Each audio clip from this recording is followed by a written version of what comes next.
Hey Shoujo fans, and welcome to episode 39 of Shoujo Sundae. This week, we're going to be reviewing the movie Belle. Let's dig in. 私の心があらモード baby I'd make you more than happy けどゆっくりしようね Brain freeze ご注意できるかな Handle me 高すぎカロリー Sugar 以上甘い Feeling with you next to me baby おかわり We made it to a movie, you guys. I can't believe our Oron coverage is really over, but we hope you enjoyed it. Oh my gosh, yeah, I'm still reeling from our Oron coverage. It's like I miss it, but we have all those episodes to look back on when we're feeling like in the mood for Oron. True, and the fanfic, guys. Yeah, please send us 5 stars for the fanfic. Yeah, please go to my archive of our own and leave me kudos for my fanfic. It would mean a lot to me, honestly. Yeah. But anyway, let's get to Belle, and I'm gonna dive right into our soft serve summary provided by good ol' Wikipedia.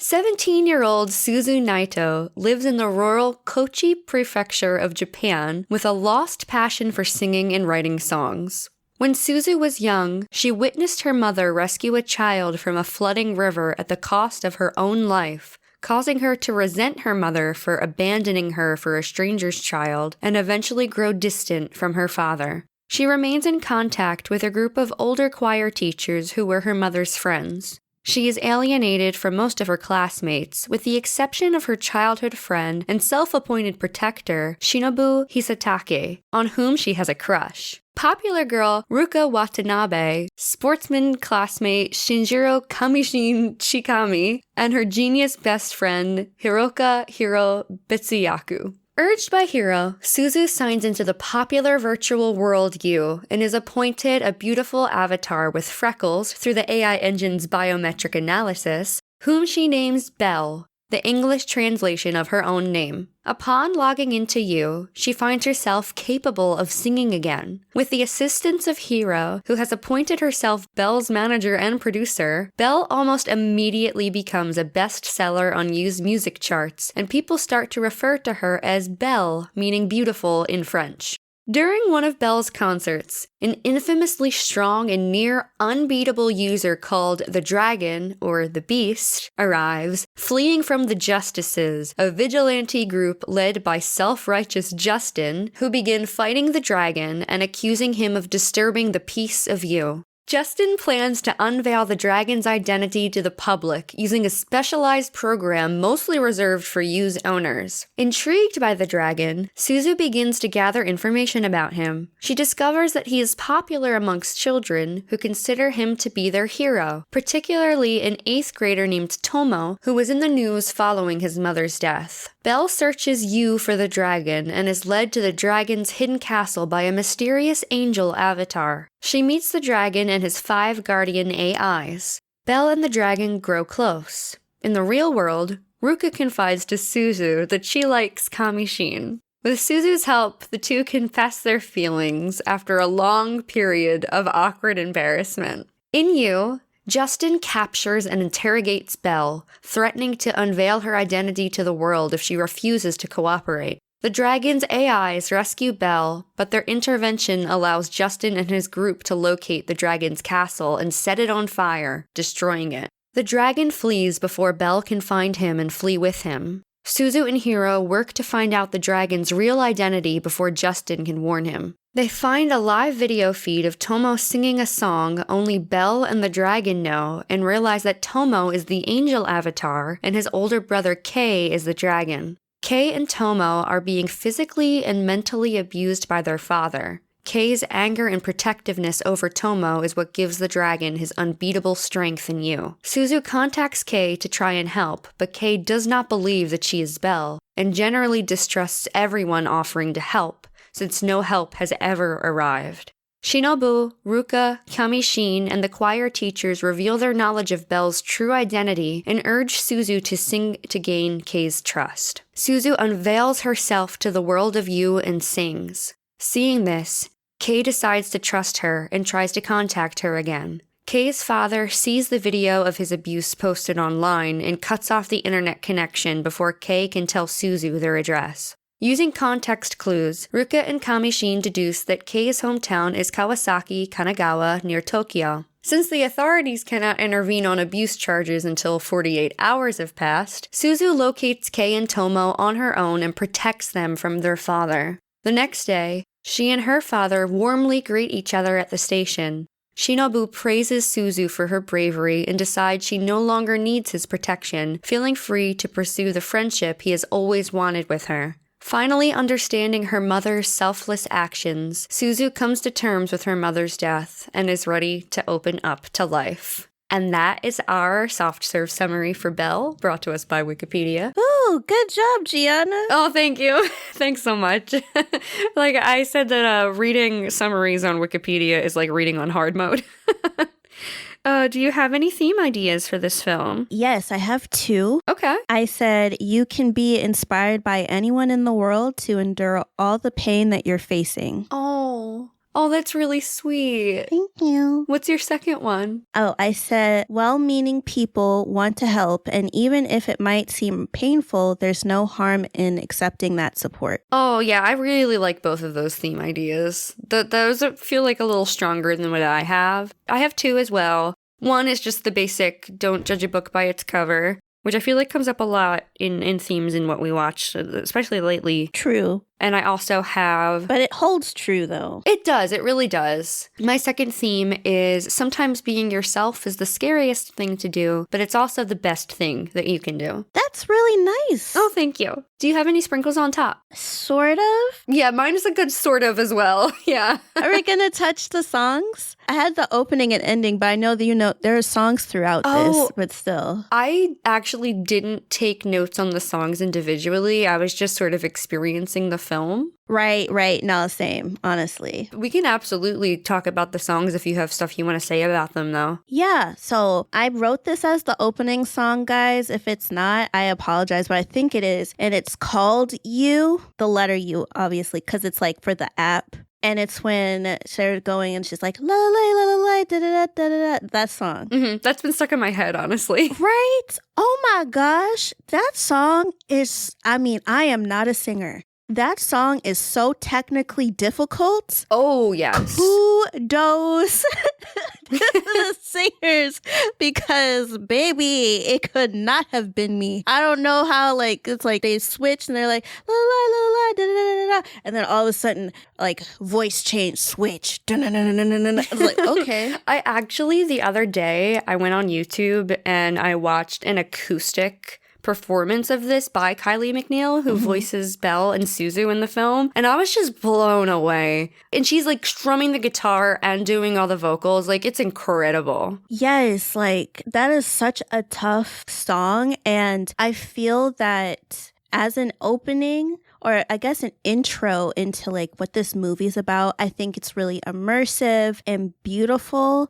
but sonically a lot going on, which is very reminiscent of the app itself, with having like how many billion of users. Right. There's like so much going on within it. And then also I think that the lyrics are very pretty, but then it's a testament to the story as well, because it's talking about leaving reality and then not going back. So like, if you're not getting too caught up in like, oh, I'm going from one point of the song to the next point of the song, and then you're listening to the lyrics, it's like, oh, wait, like this is a lot deeper than I thought it was going to be. So I thought it was a really great opening song. Yeah, it really captures the essence of the story right on top. And then the ending song it's the A Million Miles Away. Wow. Okay. So it's like early Rocky Road. I won't go fully into it. Right. I was going to say, cue me crying.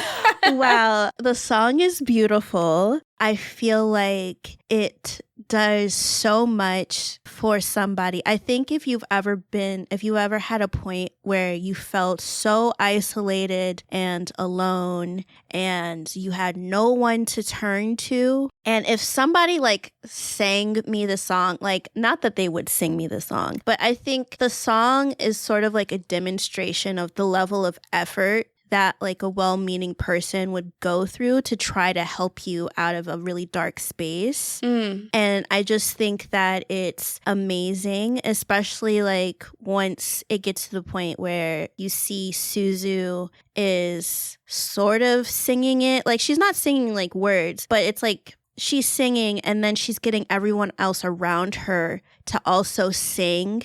And it just felt as if you're not by yourself. There are people that are here that want to help you. They don't have to be beside you to want to help you. And like, it just kept getting louder and louder and louder. And I love A Million Miles Away. Yeah, I feel like I want to save more of what I want to say about that for Rocky Road. Yeah. That song, in the softest, most gentlest way, hits you like a truck.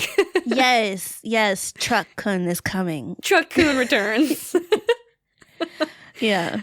Oh. Do you have any other like sprinkles on top, or do you have more music notes? I have the freckles. Ooh, okay. I think that would be a good end point for me for sprinkle on top. The freckles, I think they're like a perfect imperfection, right? And so it's kind of the thing that connects Suzu and Belle is the fact that they both have these freckles. So even if they don't look alike, there's still something that is the same inherently about them. And I mean, obviously Suzu is Belle, so of course they're the same. The singing voice is the same. But I think that you just see Suzu putting so much work to like sort of other herself in relation to this persona that she created in the app.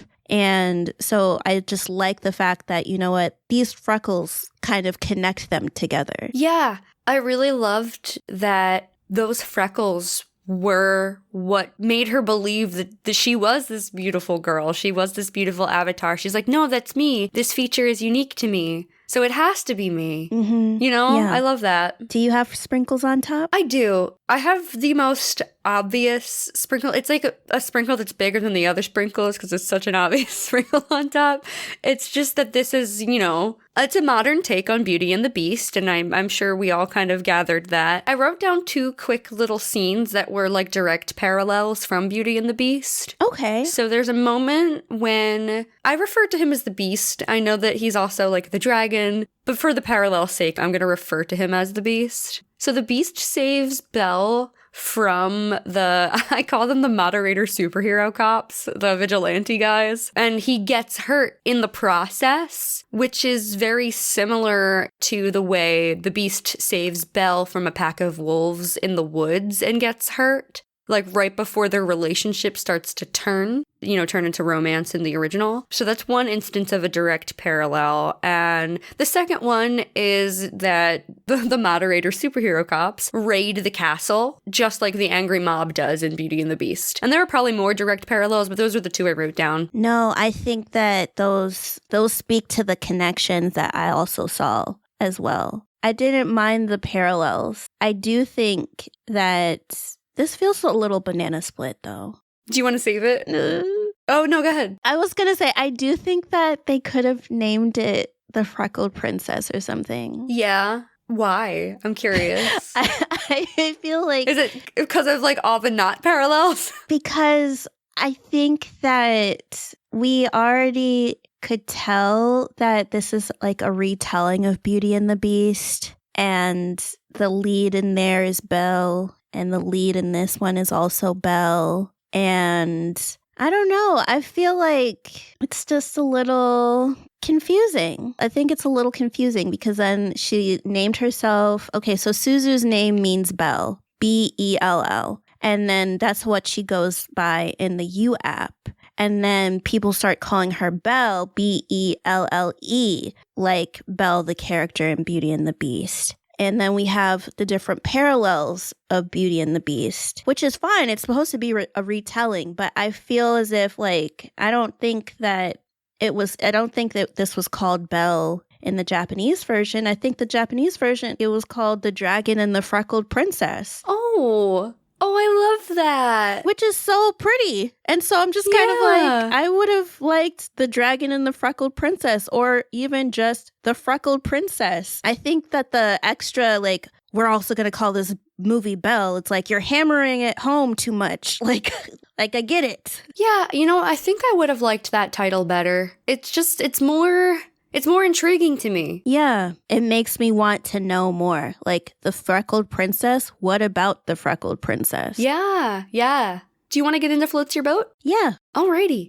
So, I feel like I say this a lot up top with stuff that we watch, but the animation, the backgrounds, and the use of color throughout the film are just breathtaking. Really, really good visually. It's so beautiful. And I also like the sort of dichotomy between the real world and then the world of you, in that there's so much to see and interact with and be exposed to when you're like within the You app. But then when you're seeing Suzu's home life, it's really idyllic. And she's surrounded by nature. And there isn't a sense that she has to rush to do anything. And so I just like the juxtaposition of it. Like, okay, online, this is what life is. But in real life, it's much calmer. Yeah, they really did separate the worlds very well visually and like with the mood and everything. It feels very hustle and bustle in You compared to her real life. Yeah, I think I would have that. That would just make me, I don't know, because I have social anxiety.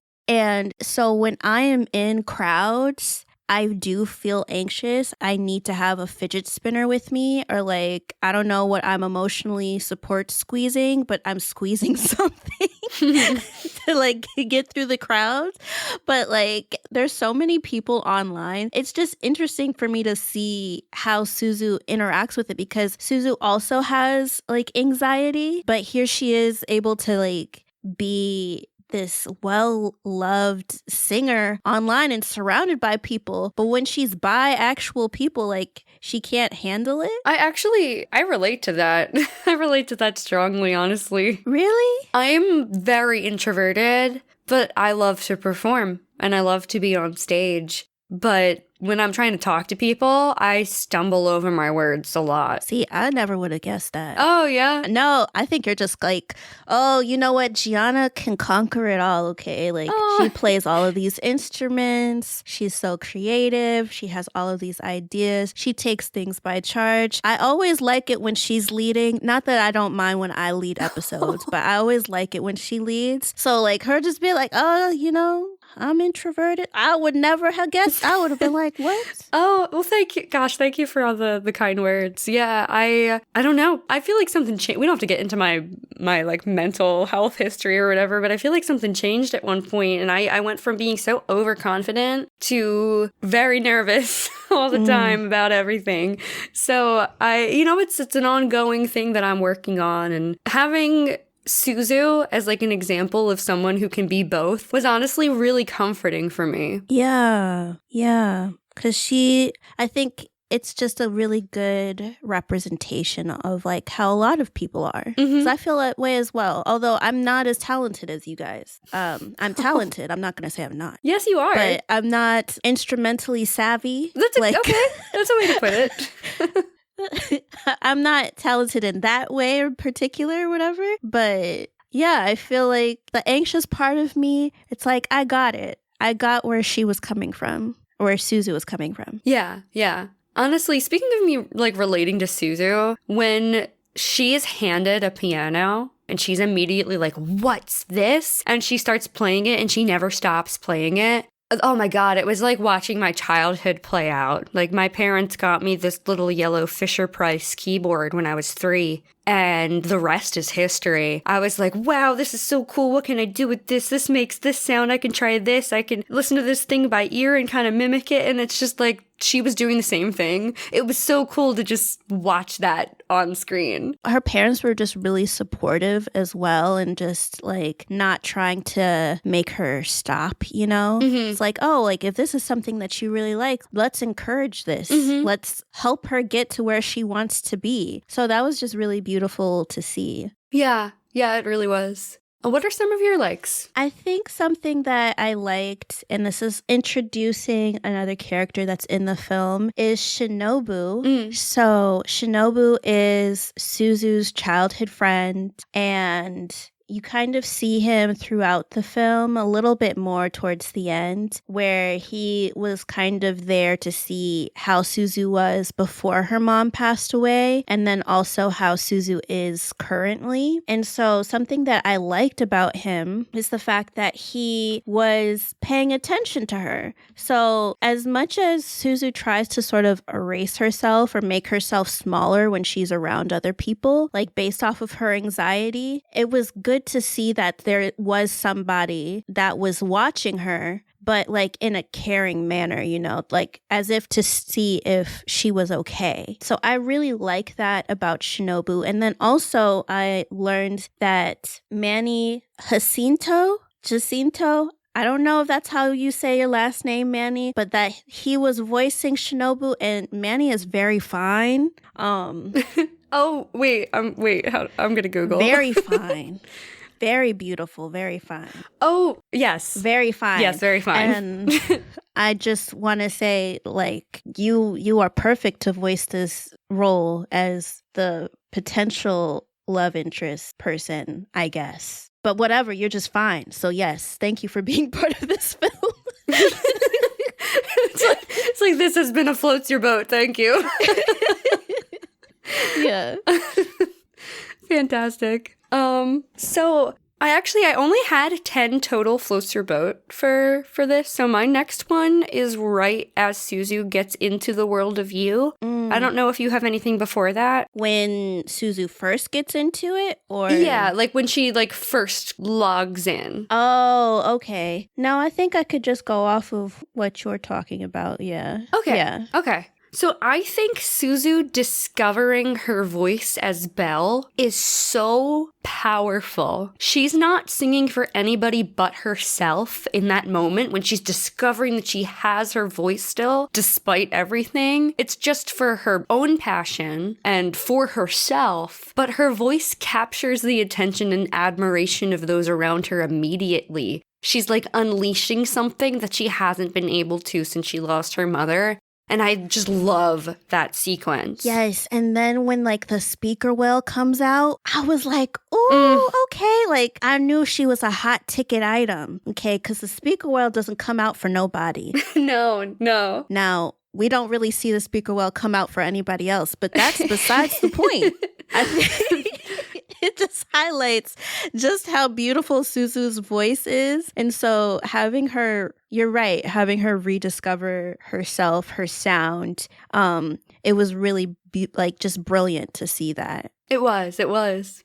Again, my thing I think jumps a little bit. I have a moment between Hiro and Suzu. So I don't know if you want to go next. I think I was just going to talk about the overall depiction of the internet. Oh, great. Yeah, that'd be a good place to go. Yeah. So I really enjoyed how Hosoda, the director, how he depicted the internet in Belle. I think that he did a really good job in showing how overwhelming it can be for somebody to go viral, especially like when you are just a regular person. And so it's just, you start off and you're just like everyone else, but then online you're like bigger than life somehow. I thought it was just spot on the way that they showed that, along with how you could see negative comments and positive comments.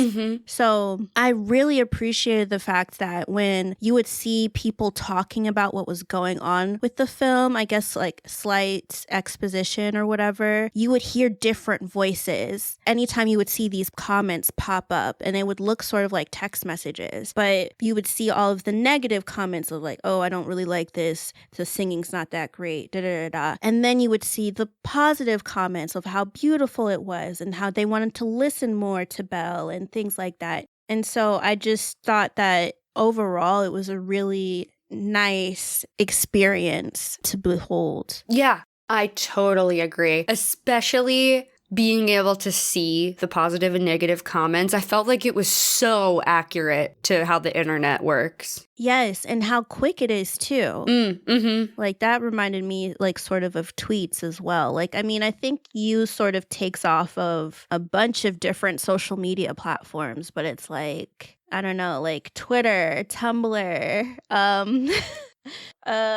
Twitch, I guess. Yeah, there were so many instances of like different platforms sort of being touched on within the film. But yeah, I think that overall they did a really good job like depicting the internet and how it sort of is now. Yeah, absolutely, for sure. So there is a moment between Hiro and Suzu that I appreciated.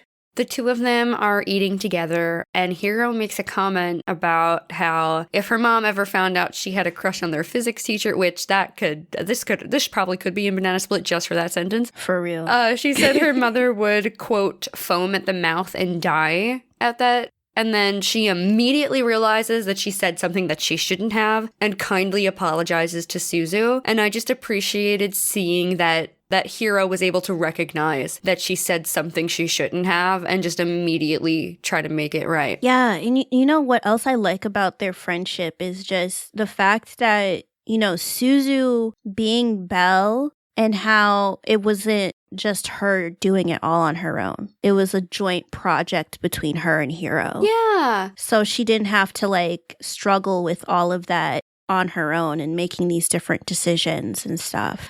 She had someone to commiserate with. Yeah, it's really good that she had somebody to lean on, especially with how socially anxious she is. It's nice that she had someone to kind of help her go in the right direction. Yeah. What have you got next? The dragon. Mm-hmm. So let's get into Kei the dragon. Yes. So I like that the first time we meet him, it's like overpowered, like male protagonist that can kick everybody's ass, disrupts everything. So even though Belle is supposed to have like to sing and stuff, we get to meet the dragon and see just how strong he is, how he's able to get away from everyone, and how he's able to sort of get this hold on people. So like everyone wants to know who he is, and he's sort of a divisive person or subject on you. And so it's like you either love him or you don't like him.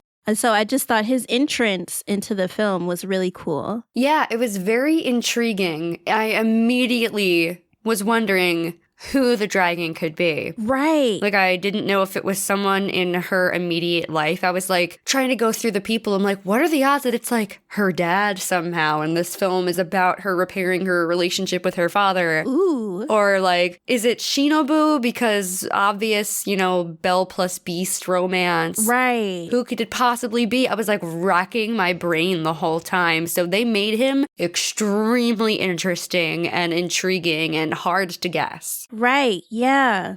I mean, even at one point I was just like, is it Ruka or Kamishin? Oh my god, wait. Ruka as the Beast would have been so interesting. Yes. Because they make such a big deal about how beautiful she is at the beginning. If she was the Beast, like, my mind's blowing right now. Right. You know, somebody should hire me. I don't know. I'll be trying. I think they should. Somebody hire Chika right now. Right. Hire me. Our email is in our show notes. Yes.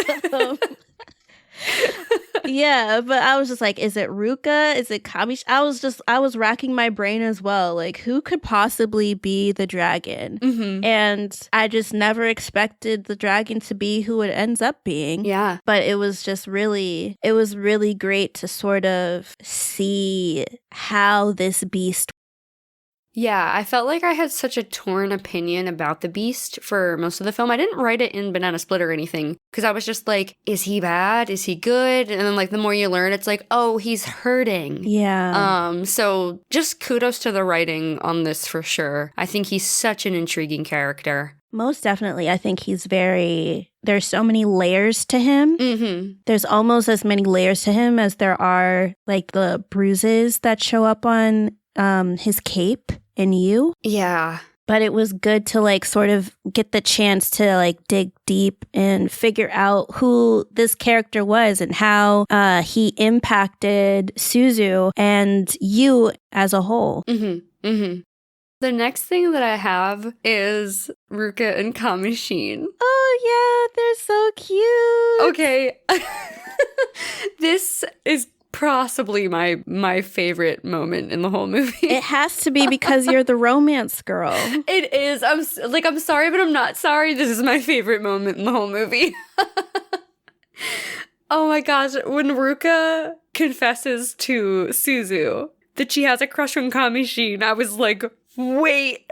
Oh, I love that it's the weird boy. I love that it's the weird boy so much. And then they run into Kamishin at the station. And she's like, I believe in you. And Kamishin had previously mistaken Suzu saying that, like, she believes in him or she's rooting for him as her, like, confessing feelings. He's like, wait, is this you confessing? And then, like, they had to tell him, no, it's not. And then Ruka's like, I believe in you. And she's, like, blushing. Her face is so red. And he's like, wait, does this mean that she likes me? And Suzu's just like, yeah. He's like, wait, really? And it's the most prolonged, awkward, embarrassing confession scene I think I've possibly ever seen. I would compare it to other stuff, but I don't want to spoil anything for anybody for other animes. But I literally wrote in my notes, like, oh my god, this is the cutest thing I've ever seen. I'm rolling, I am squealing, I am dying. It was so adorable. I just love the fact that Suzu was there as like this conduit of their love. Like, I'm going to make this work out. And so the fact that she was like coaching Kamishin, like, yeah, you've got to say something to Ruka. You can't just leave. And then eventually, like, they get to talking and everything. It was so adorable. And then on top of it, what was the cherry on top of this sundae was the fact that Kamishin and Ruka bonded over their love of Belle. Meanwhile, Suzu is Belle. And I was like, yes, okay, this is my multiverse. She's like backing out. She's like, oh no, they're talking about me now. No, that I don't want this. Oh my gosh, but it's so sweet to see them bonding over that. Yes, it was so adorable. And like you said, I just love the fact that, like, he was this, I don't know, isn't he more of a himbo? Don't you think? Kamishin? Yeah. Yeah, I would kinda. But I feel like a lot of people thought he was, like, weird. At least that's the impression I got when I was watching. Like, maybe a weird himbo because of the fact he's, like, doing rowing, like, all on his own. Yeah. And, like, he doesn't get, like, context clues of the fact that when someone likes him or doesn't like him. But I love the fact that it's, like, here's the most popular girl, and she is totally gone off of this dorky athlete guy who's so enthusiastic about, like, rowing. But he's also very positive, guys. So this isn't to say, like, oh, he's, like, dumb as rocks. It's not like that. He is just very into rowing, and he made the championships and stuff. Right, like, he's good. Yeah, he's really good. He just wants more people to, like, bond with. And so it's just so cute to see, like, the fact that we at least got some love fulfilled within this film made me very happy because it was very much so needed. Very much so. Yeah, this scene does it all for me. Yeah. So I just put that the tension in the conversation Suzu and Shinobu have across the traffic is really, really well established. You can, like, feel the tension between them. I was like, oh my god, please, will one of you just, like, cross the street already? But that also gave Suzu a perfect cinematic escape when she didn't know how to reply to him. But yeah, I really liked the way that scene was constructed. I love that he knew. I was just like, yes, okay, because he was watching. He's been watching this entire time. And so anybody else would just be like, Belle has to be this, Belle has to be that. Plenty of people were thinking, oh, Belle must be Ruka. And he's just like, no, it's Suzu. And I was just like, yeah, okay, male lead. Okay, you better recognize her. Yeah. I was very gassed that he knew that it was her. Yeah. If anybody should be able to, it should be him. He's been watching her the closest out of anybody. Right, yeah. So the people closest to Suzu all go to her old elementary school, And in that moment, even though it's like really Hiro and Suzu talking to each other and they're figuring out who the beast or dragon is and what's going on, that all of these people came together to support her. And it's like not just like the kids in her life or the other classmates. It's also the choir that she's in, that they all come to support her in that moment. Yeah. I also liked that in conjunction with it, when they're getting to that point of they're trying to figure out how to get Kei to talk to them, that Shinobu acts as if he's Suzu's conscience, right? Like, he's saying what she really wants to do, despite the fact that Hiro, who's like her best friend and producer, is just like, you don't know why we've been anonymous for so long. It's gonna ruin everything. And then Shinobu's like, no, she needs to face the music. Quite literally. Quite literally. And then she ends up being unveiled. And I love that it felt like a reverse magical girl transformation. Oh, wow. That's such a good way to put it. Yeah. She started off like with the roses, her outfit, like obviously the Belle avatar is gorgeous. Mm-hmm. And then she's unveiled and it's her for real. It's like, wow, like, you know. But I mean, even if it's a reverse magical girl transformation, like she still has that magic because it's her voice. Like, I just love that. Honestly, after Belle is unveiled to be Suzu, the OG internet pop star, Peggy Sue, immediately feels for her. Like, she was kind of jealous of Belle the whole film. Yeah, she was. But then she sees Suzu being an ordinary girl, and Peggy Sue is like, oh, she's just like me. So she relates to her, and I love that she immediately is able to drop that jealousy she held for her the whole film. And she even gets defensive of Suzu when two nearby girls are like laughing at her for being unveiled to be this regular girl. It was really nice to see that turnaround from Peggy Sue. Yeah. And just to see like so many people sympathizing with her and just talking about how she's just a young girl. She's just like everyone else. Yeah. And I think the emphasis on that, it just shows people that, you know, you don't need to be extraordinary to be passing off the right message. Oh, for sure. For sure. My other thing, so in this scene with all this beautiful singing and I'm crying, everyone's crying, Justin is losing all of his sponsorships. Yes! And that brings me so much joy. I'm like cackling as all of his sponsorships are dropping him all at once. I felt so vindicated. Right? Honestly, I was just like, you are going way too hard. Truly. Like, way too hard with this. What do you do in real life, you know? Right. There's always that one moderator who goes too far. Yeah. And so for me, I liked seeing him lose his sponsorships because ultimately you're unveiling a young girl. Mm-hmm. Like you're literally attacking a minor. Mm-hmm. And for what? You need to protect you from what? What are you protecting you from? It wasn't as if the dragon was a terrorist or a murderer or any of those things.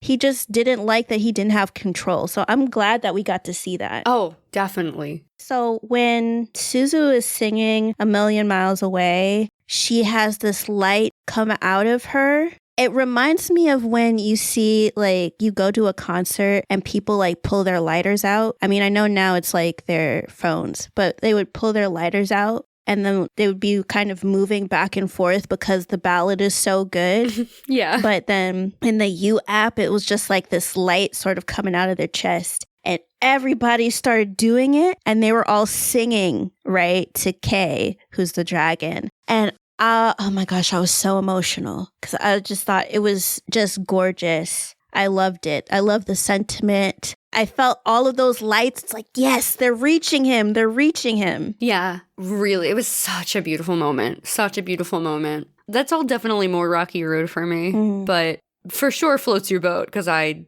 just loved every moment of it. Yeah. My last floats your boat is that Suzu finally agrees to have dinner with her dad. Yeah. And I hope that is the start of a new relationship between the two of them where they can be there for one another. Yeah. I think that the dad, well, you know what? That's a different segment, but I'm glad that that they reconciled. I think it's really important, especially if you lose a parent. I think just depending on the relationship, y'all. Like, if you're no contact, you're no contact. But I'm saying, like, if you do have a good relationship or it's at least an okay relationship with your parents and then you lose one of them, it's really good to be able to lean on the other one because you're both feeling that same level of grief. Yeah, absolutely. Do you have any more floats your boat, or do you want to head into Banana Split? Banana Split. Okay. Do you want to kick it off? Sure. So, speaking of her dad.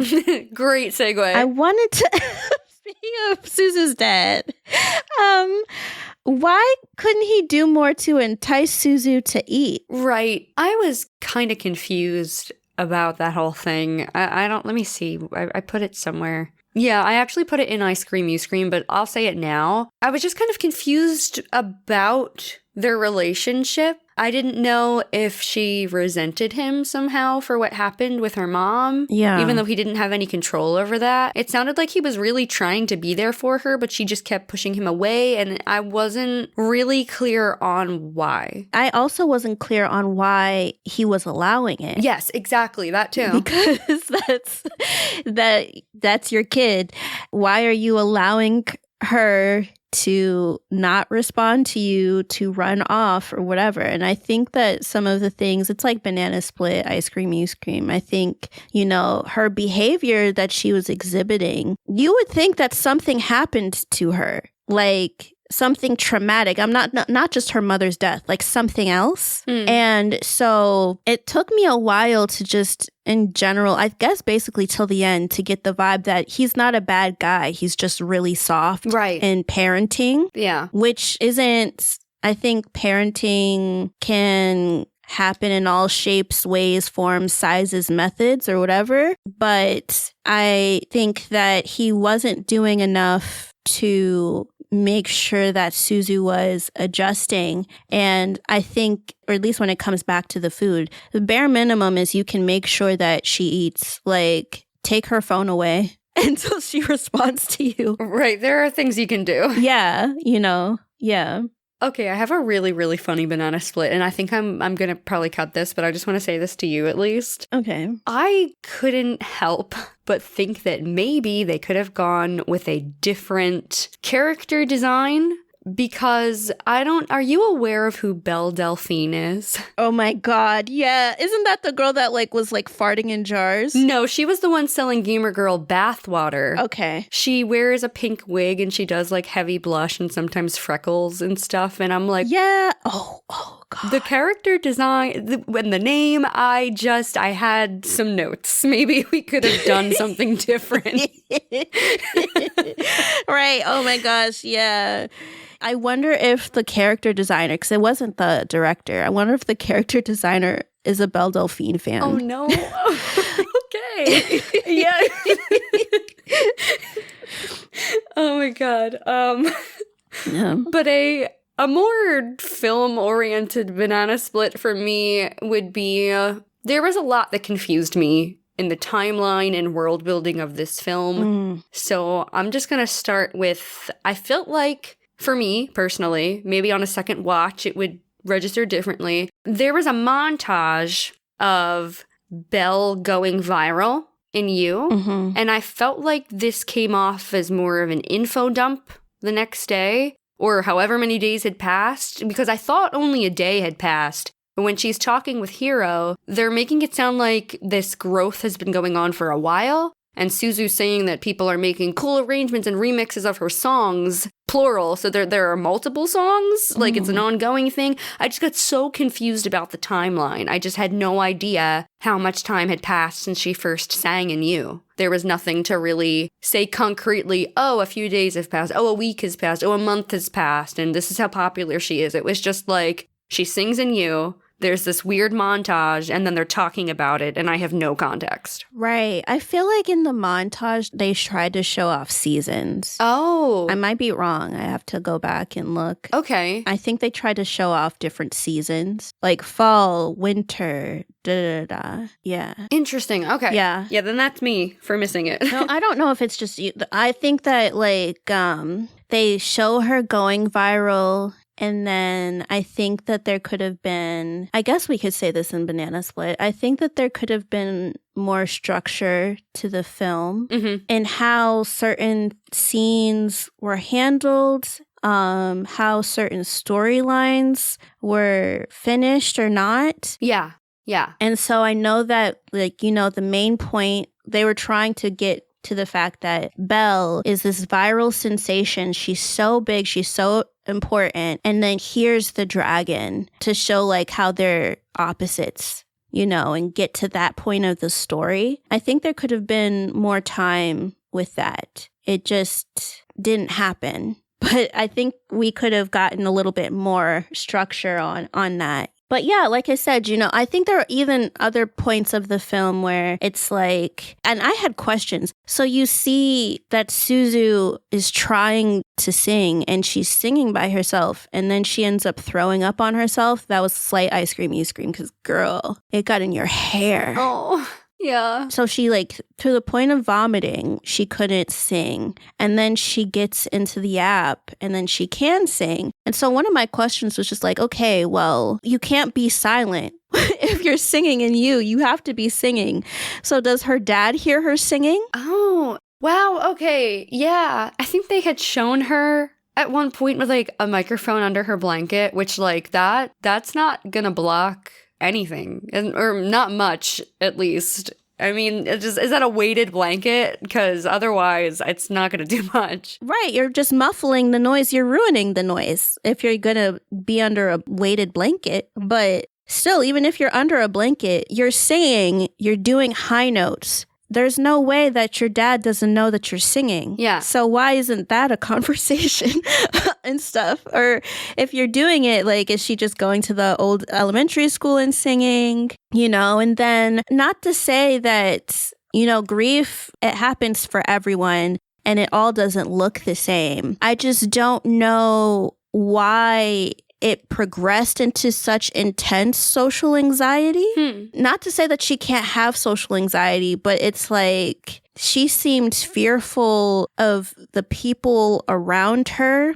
that even knew her. I think it's one thing if you're online and there's these people saying hateful comments and stuff about you, but then it's a different thing where it's like, okay, you've went to school with some of these people. Like, why are you this afraid of interacting with them? Like, they aren't going to do or say anything to you. I don't know. I don't know if her social anxiety is supposed to be linked to the death of her mother. I don't know if that's clear. Yeah, that could have been clearer. Is it like, is it linked to it? Right.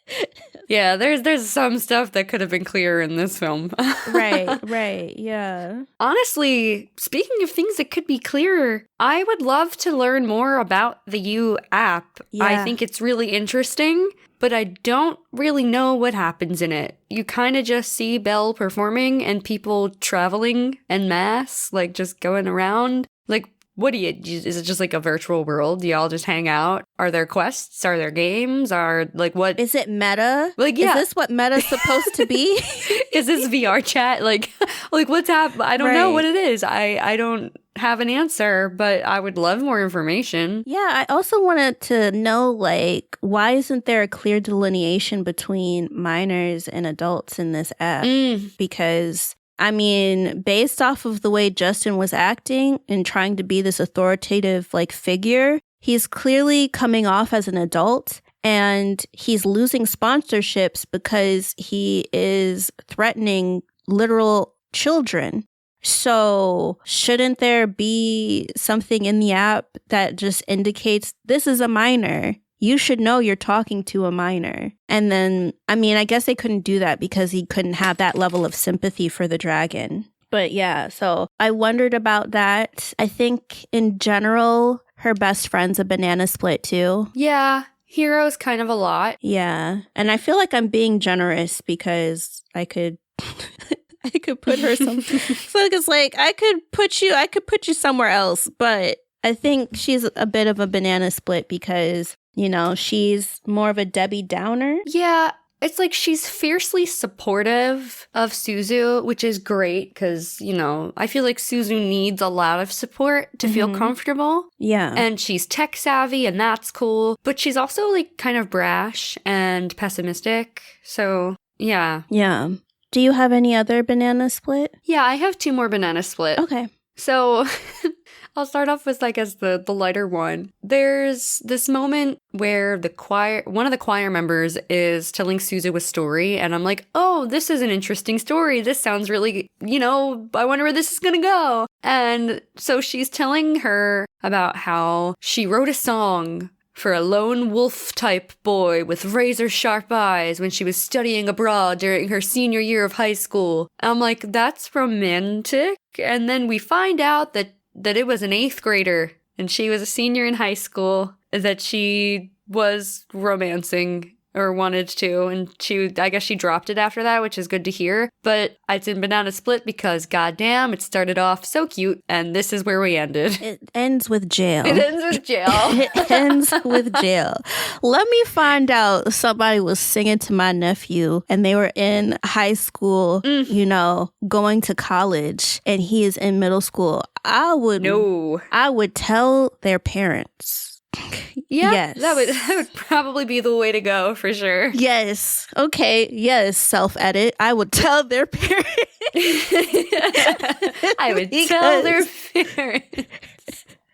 Because there's no way. Like, what is attractive about somebody that doesn't pay taxes? Please. Oh my God. Right. This 8th grade, but grade. My skin crawls. I can't even say the sentence fully. Ugh. Oh my gosh, it's like that what's that girl? Remember Mary Kay Letourneau. Oh God. I actually don't remember that. You don't remember the teacher that screwed her student? Oh, the teacher. Okay. Yep, I remember. Yeah, and they had kids. Oh my God. Yeah. Ew. Yeah. I have one more banana split. Regroup. Sorry, y'all. Regroup. All right. So we have a beautiful moment where Belle is singing to the beast or the dragon, and they suddenly transform the room and their outfits into having their own private ball in what was just a desolate castle that she was singing in. And I gotta say, I am still just kind of confused about a lot of things. I don't know what her motive is. I don't know how she feels towards the beast. Does she connect with him because he's obviously hurting and she knows what deep hurt is? Does she feel romantically towards him, which would be hard to get behind romance because of the way he was acting? Like, it's cool that he was like impossible to beat and kicking ass and stuff, but he was also like kind of mean to her. Yeah. She's just singing to this beast and the choir members are like, oh, you're in love, aren't you? And it's I was so confused about a lot. Right. Because this is before we knew who Kay was. Yeah. So we're looking at this dragon. I'm just like, is this supposed to be romance? And so at the point when it like everything switches and they're dancing with each other, I was just kind of like, this feels unearned in that, you know, he's been so abrasive and gruff for so long. There's barely been any softening with him. Yeah. So to sort of have this scene where it's like they're dancing together, it's Beauty and the Beast, and it's like the buildup is missing. So it was just kind of like, where are we going with this? Yeah. I was definitely confused. Yeah. Do you want to head into Rocky Road? Sure. All right. Do you want to kick it off? Okay, so, well, let's go with the mama. Yeah. So Suzu's mom dies, saving another child. Yeah. Which, I mean, banana split on why didn't that child become her BFF? Or, I mean, maybe it was hard, but anyway. Oh, wow. I didn't even think of that. Right. I didn't consider that. Because I'm just like, I mean, she's all regretting this and that, but it's like, if you had the person that she saved, like, being part of your life or celebrating the death anniversary or whatever, that's another layer that could have been explored, in my opinion. For sure. Someone hire Chika. My God. For real. I mean, the email is in our show notes. Right.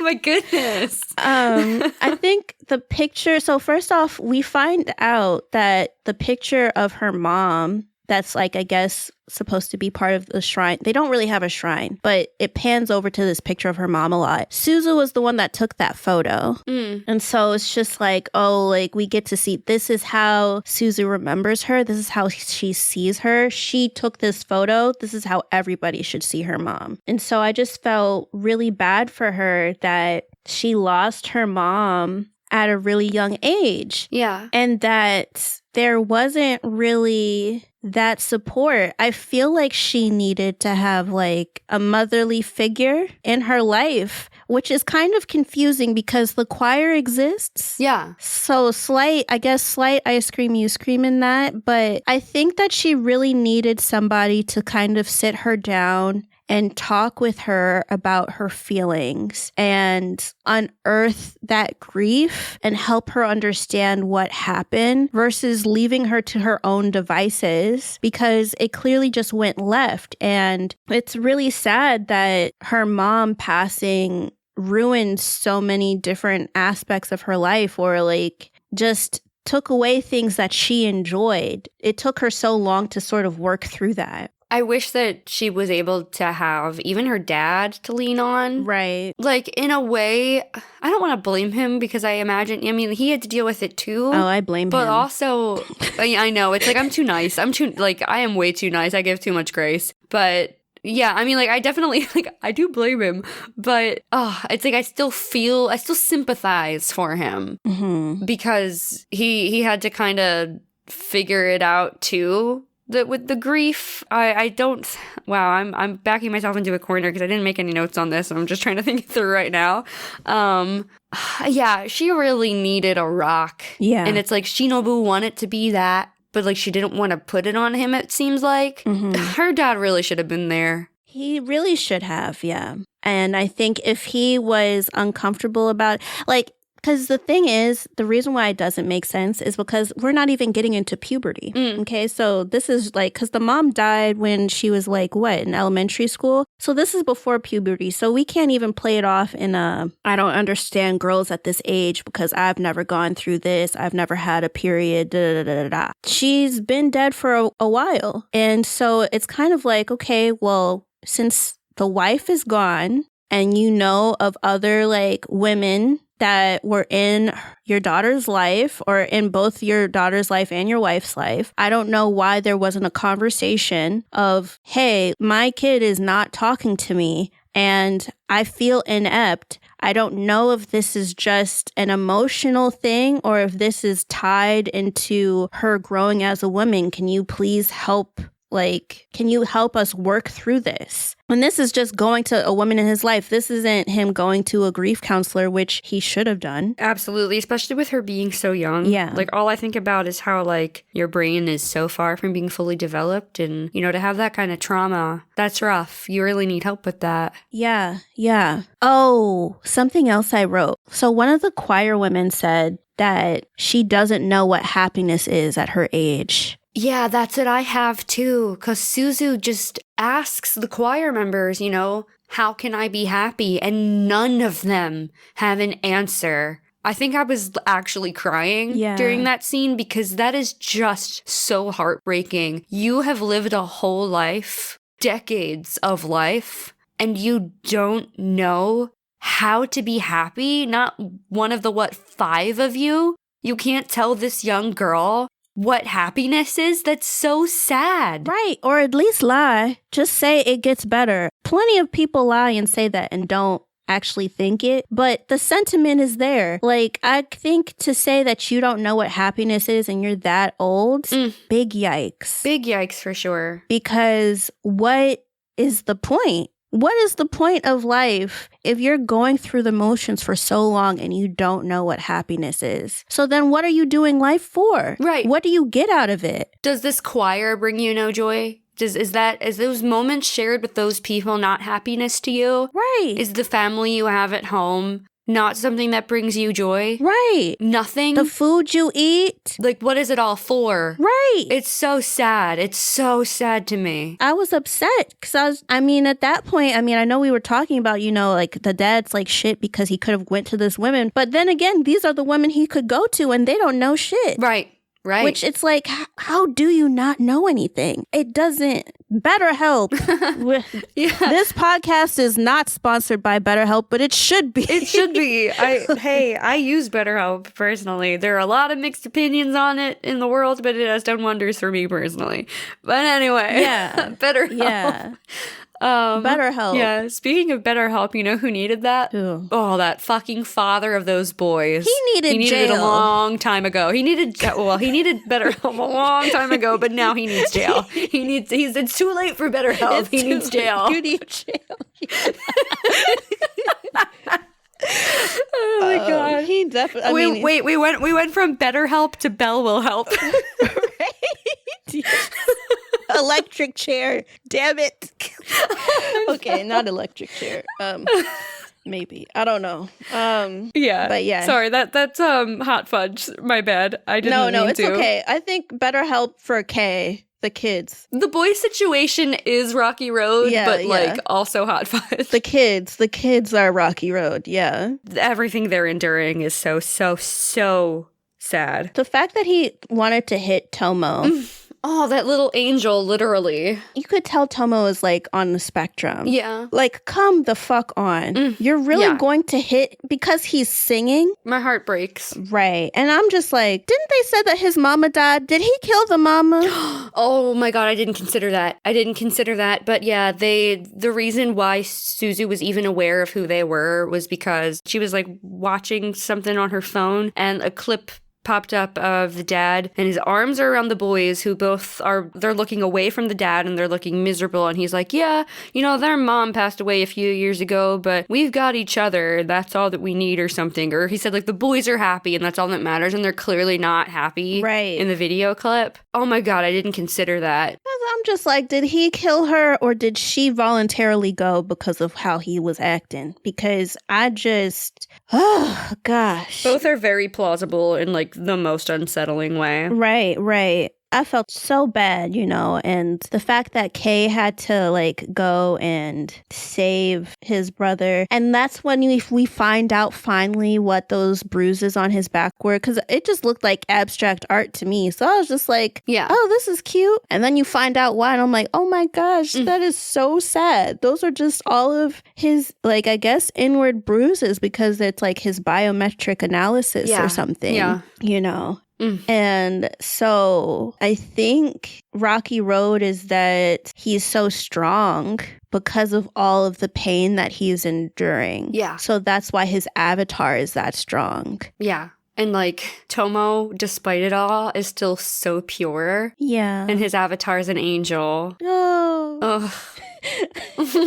Bless Tomo. I love him. Yeah, bless him. Oh my god. I just have one more Rocky Road. What about you? Yeah, me too. When Suzu unveils herself in front of everyone on You for the first time, and she was terrified to do it and be herself, and she did it anyway, despite what everybody would think. And then everybody is singing along with Suzu. She was able to communicate the depth of what she was feeling. And it's like the pain she went through losing her mother, and also like how much she wants to reach Kay and like understand his pain and help him. She's like communicating this to millions of people through her voice, and they help her carry this melody and all of this emotion because they're crying too. It's like the message reaches them even if they don't know explicitly what it is. Like that's one thing that's so beautiful about music is that you don't always need to be told exactly what it is, but the feeling will still hit you in your own way. Yeah. They're carrying this music for her when she was like too sad to continue, and they helped her find the strength to go on. And I'm just like wiping my eyes watching. Oh my gosh. Yeah. All of their lights were out and it was just a really beautiful moment that everybody just came together and wanted to support Suzu. And in supporting Suzu, they were supporting like Kei and making Kei feel as if, oh, maybe people do actually care about me and my situation and they actually do want to help. They're not just saying it. Yeah.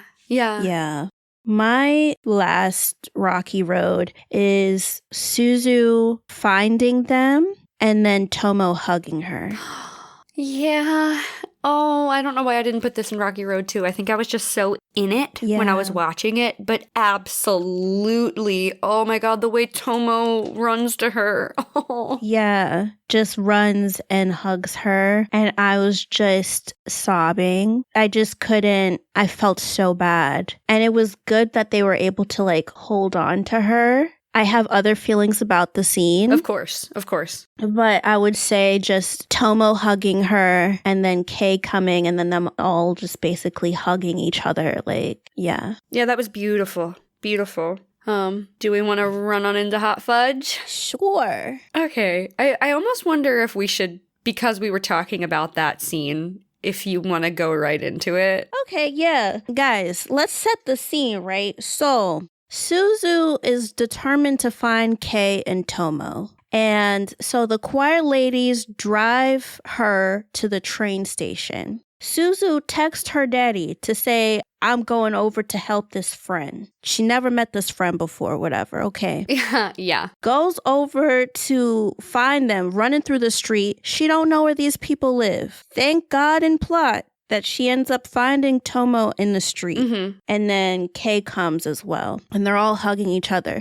So then this big bitch, which is Kei's dad, Kei and Tomo's dad, comes over and he is yelling and he literally cuts this girl's face. And he's threatening to beat her. And then he sees her blood and then he runs off. My thing about this shit is, if you know that Suzu, a minor, is going into a situation, an physically abusive situation. You do not know this man. You don't know what he's capable of. Like we said earlier, he could have very well killed his wife. We don't know any of that. Why would you, as an adult, let her go off by herself? Right, especially all the people who were with her. All those choir ladies and all her of classmates. Those people. Why were they like, yeah, let's send her on her own into this?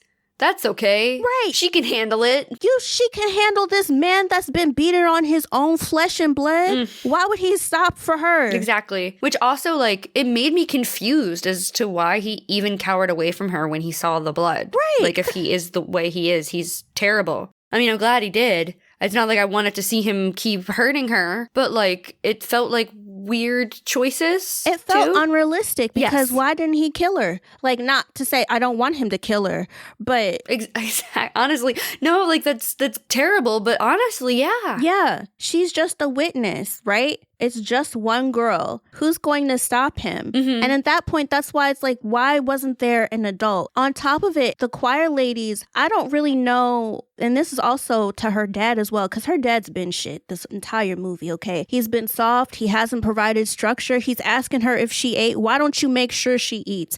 But to allow your child to travel to another city on a train, you don't even know, like, is her location on? Does she have food while she's there? Does she have enough money? Who's picking her up? Who's taking her back to the train station? As a parent, why aren't you asking these questions? As a parent, why didn't that turn into, you know what? Another one. See, this is why people should hire me. Why in that moment of y'all going to the train station, did you not tell her daddy what was going on? So then her dad could go with her. Right. Her dad could go with her. So then it's like man to man. Is he really going to go cut his daughter's face? Her face.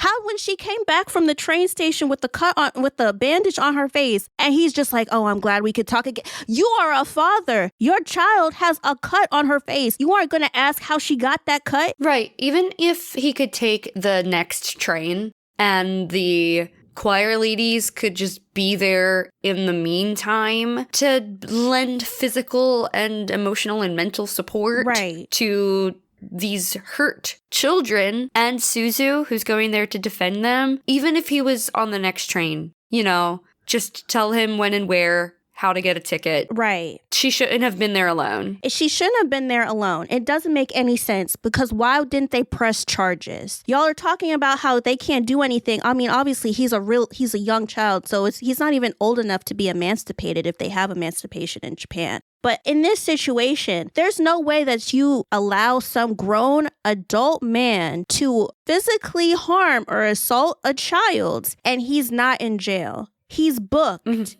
And that would have been just jump-started the process of them figuring out what was going to happen. Which even the way that the movie ends, right? Hot fudge on that. How is this resolved? Yeah, there's a lot of loose ends. Her hugging those kids. She hugs the kids. What's next? Mm-hmm. Abuse doesn't stop with a hug? No, it doesn't. It doesn't. With cowering away from one minor teenage girl. It doesn't. Right. Because he might be fearful for a little bit, but he's going to start feeling lax when no cops are coming to arrest him for assaulting a minor. See, this is why the dad should have came. I really feel like if you're going to introduce abuse into this film, right? If you're going to introduce like childhood trauma, child abuse into a film, you need to resolve it if you want the film to have a happy-go-lucky ending. Yeah. You can't just leave it to be like, it's up for interpret. You can't interpret No. that. The overall sentiment should be no to child abuse. Yeah, I really wish that this had a tighter bow tied on it because I walked away from my screen. Like I got up off my couch with all these mixed emotions when it ended. I really would have liked something more solid. Yeah.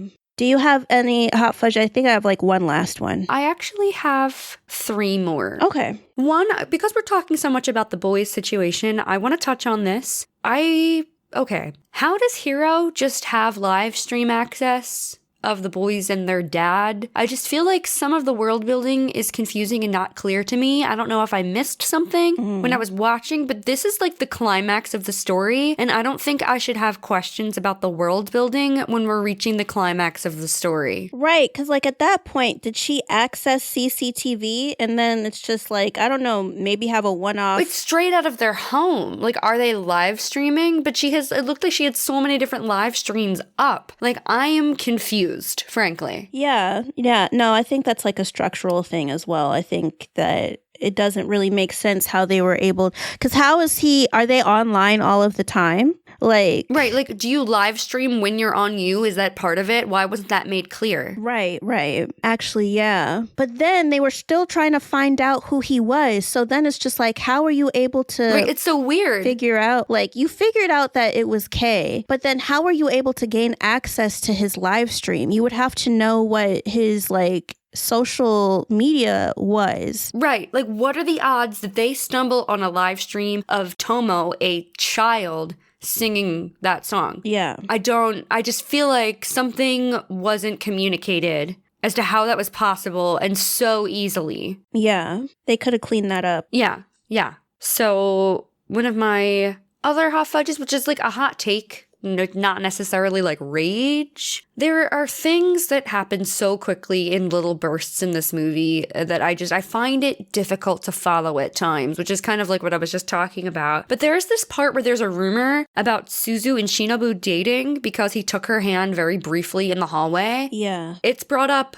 way later in the film than when it actually happens. But like, everyone's super mad about it. And then there's this weird RPG sequence about Hiro and Suzu putting an end to the rumors. But it just feels like it's from out of nowhere because it happens so much later than them talking in the hallway in the movie. And I just don't see its purpose. I feel like it was a throwaway, because it doesn't really, like, the RPG part, it wasn't even connected to you. No, it wasn't. It made no sense. And so it was just kind of like, this is also internet. We can make this internet. Yeah. I know that Shinobu is liked, but is he liked enough to have, like, a Lobelia type mob? Right, like the Yuki Soma fan club. To have a fan club where people are like, I'm mad at you because he held your hand. Like, tough tits, bitch. If you like him, why don't you go and Tell him. Right, like fucking talk to him, you know? Oh, I'm gonna be mad at this girl. This girl,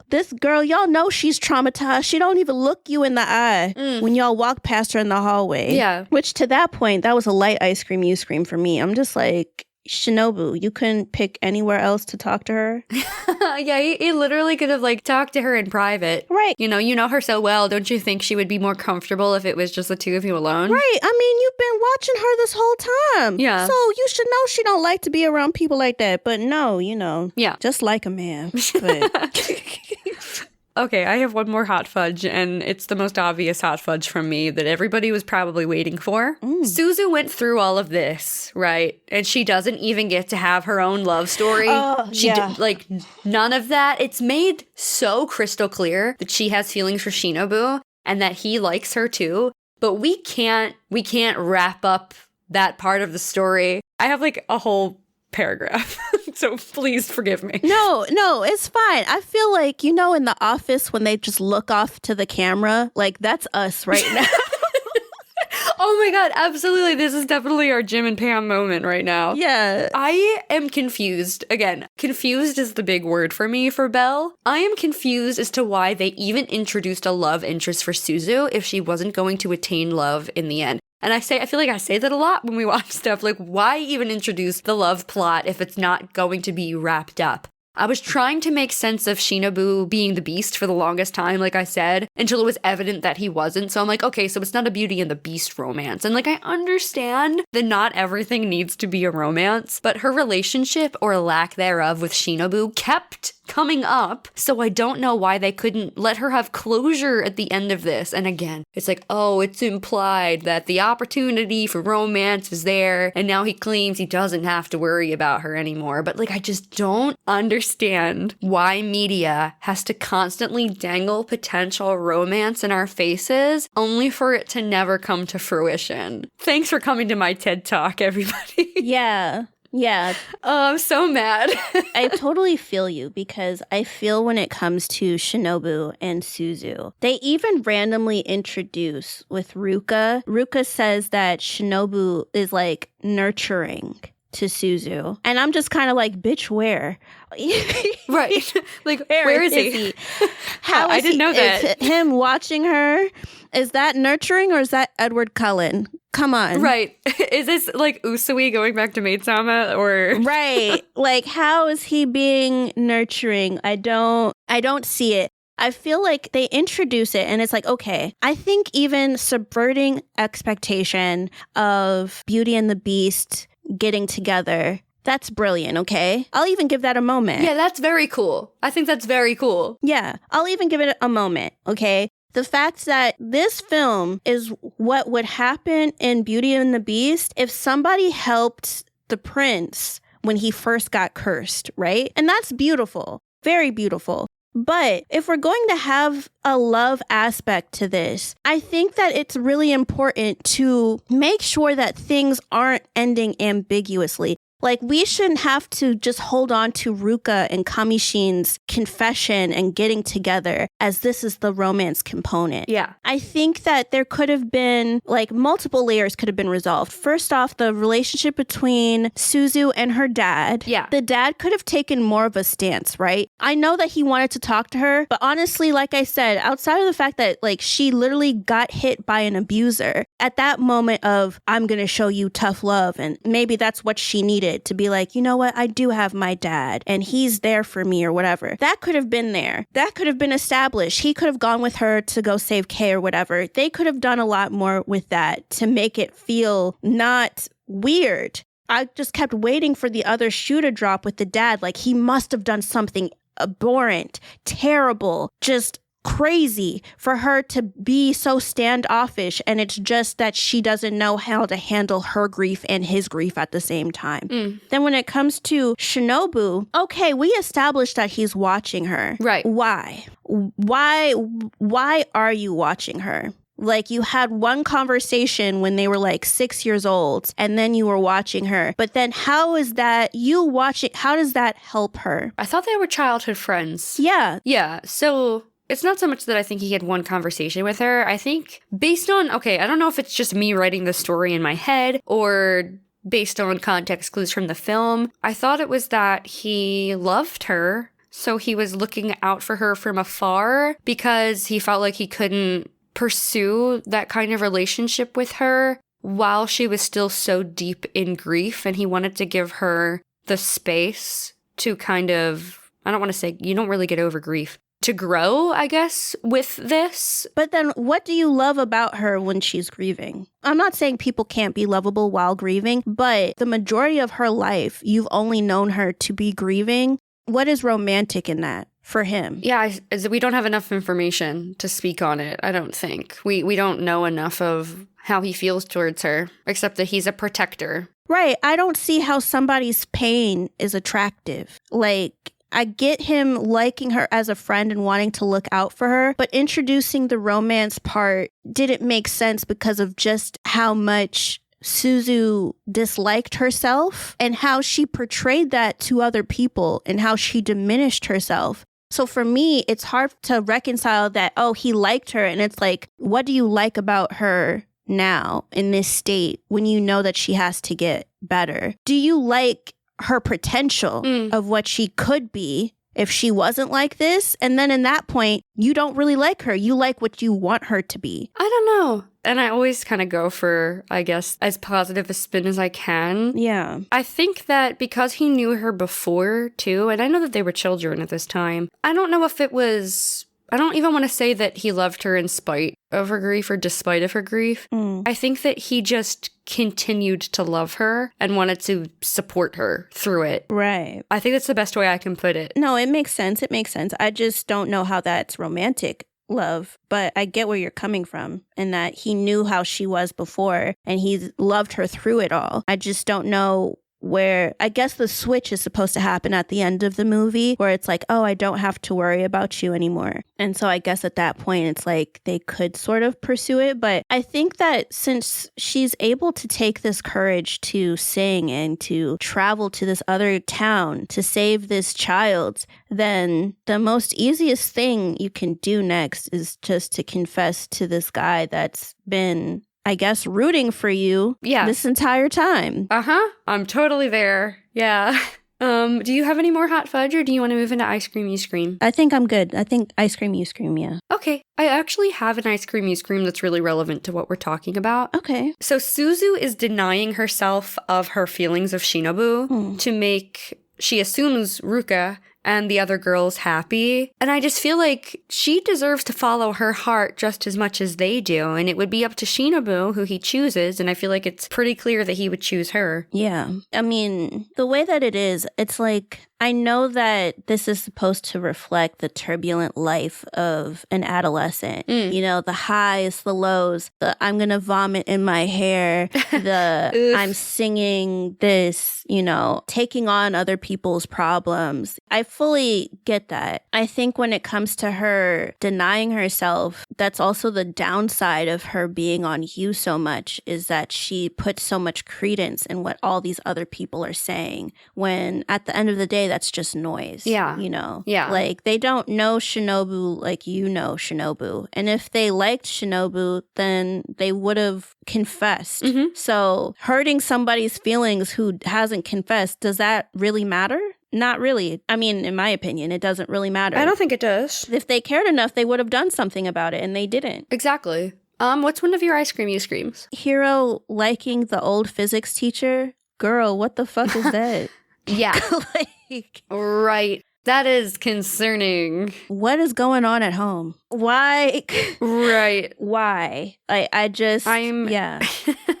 Yikes. Big yikes. Yeah. For sure. Yeah, I think that another, like, a quick one is just, we mentioned it a lot, grief counseling. Why didn't the dad take her to grief counseling since she lost her mom at a really young age? I think it would have helped because, I mean, I had to sort of reconcile the fact that she was really young when she lost her mom. So a lot of the thoughts she was having, they were that self-centered because obviously that was her mom and her mom's no longer here. But I think a counselor would have been really helpful in talking to her about the fact that her mom didn't choose a random child over her. Yeah. Her mom chose to save a life that would have been lost and ended way too early because nobody else was doing anything. And also, actually, slight hot fudge on that. Why the fuck did there were how many other adults that were all like looking at the child? I was thinking the same thing. Yeah. And I'm just like, where's the fucking parent of the actual child? Like, where were you that somehow your kid got all the way across there? And it's like, you have so many adults and y'all didn't like, what is the word? Not monopolize, fraternize.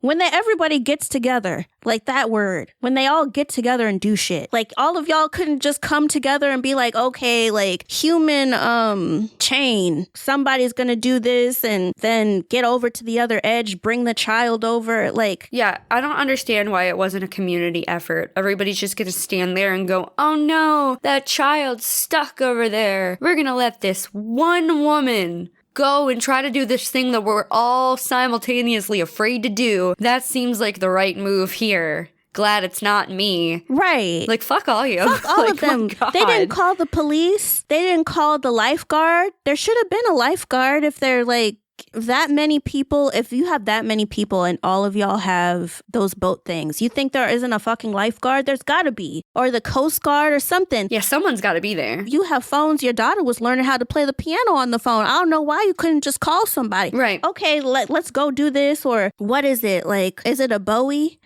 Not David. I think it's called a buoy. Buoy. Okay, yeah. I like Bowie. They put it on the kid. And then they just pull her towards them or something. Yeah, right.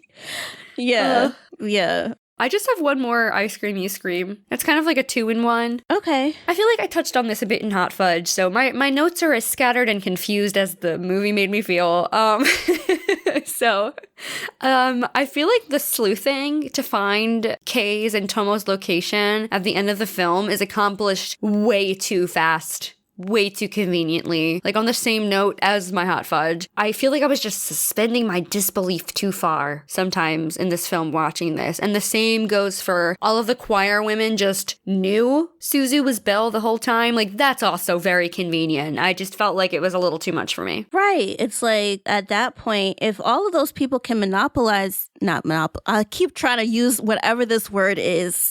Y'all. I'm racking my brain for Please it. tell me the word in the comments.